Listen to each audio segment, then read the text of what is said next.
बिना रुके, बिना थके आप सभी का बच्चों की तरह पालन पोषण कर रही हूँ। मैं तब भी थी जब आप लोग नहीं थे, और मैं तब भी रहूंगी जब आप लोग नहीं रहेंगे। पर अब ऐसा लगता है कि मैं थक रही हूँ। आपकी धरती माँ थक रही है। रसायनों का छिड़काव, रासायनिक खाद और इन सब के कारण पानी एवं हवा में जहरीलापन, यही कारण है कि मैं थक रही हूँ। क्या आप जानते हैं कि इन रसायनों के जहरीलेपन से मेरी मिट्टी वैसे ही जलती है जैसे आपके शरीर पर कोई तेजाब डाल दे। लगता है मेरे बच्चों को मेरे दुख का अंदाजा नहीं है। मेरी मिट्टी बंजर हो रही है। ये रसायन मेरी मिट्टी के उपजाऊपन को खत्म कर रहे हैं और उसमें पाए जाने वाला नमक मेरे शरीर पर मिर्च की तरह जल रहा है। मेरी फसलों की पैदावार कम हो रही है। मैं धीरे धीरे और थक रही हूँ।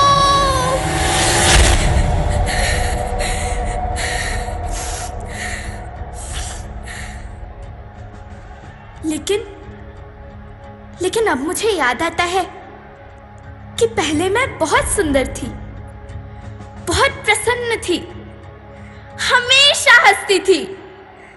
मुझे अब भी याद है।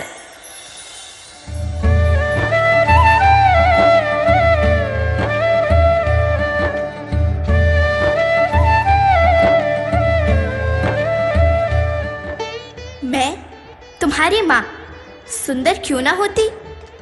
मुझे तो सुंदर होना ही था, क्योंकि बीते जमाने में आप मेरे बच्चे ही तो अपनी माँ के रखवाले थे।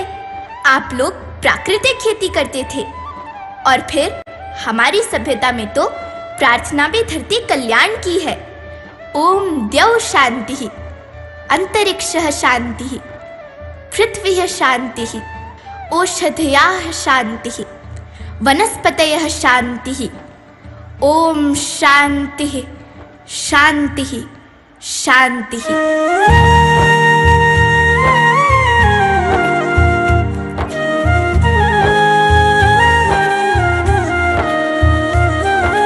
नदियाँ, जंगल, झरने, पर्वत रखना इन्हें संवार के। इनको रौंदा तुम न बचोगे, धरती कहे पुकार के। बेमौसम की वर्षा होती, कहीं पे मिट्टी बंजर बनती। बंजर मिट्टी और भी तपती, धरती कहे पुकार के।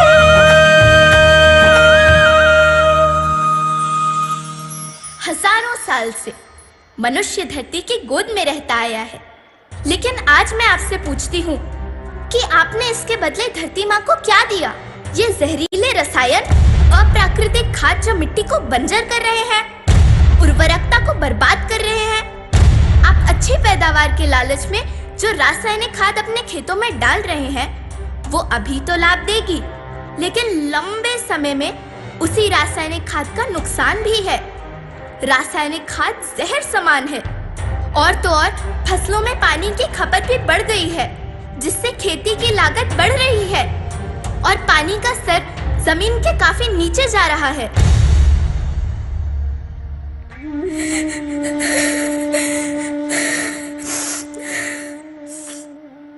बच्चों, मैं तुम्हारी माँ हूँ।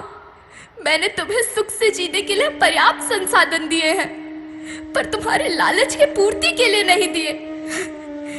ऐसा लगता है कि थोड़ी सी अधिक पैदावार और अपने लालच के लिए आप सब अपनी अगली पीढ़ी, अपने बच्चे के भविष्य के बारे में सोचना भूल गए हैं।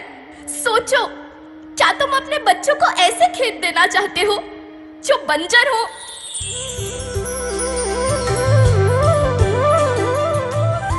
अरे तुम तो विंध्य की बेटी हो, मध्य प्रदेश की बेटी हो, भारत की बेटी हो।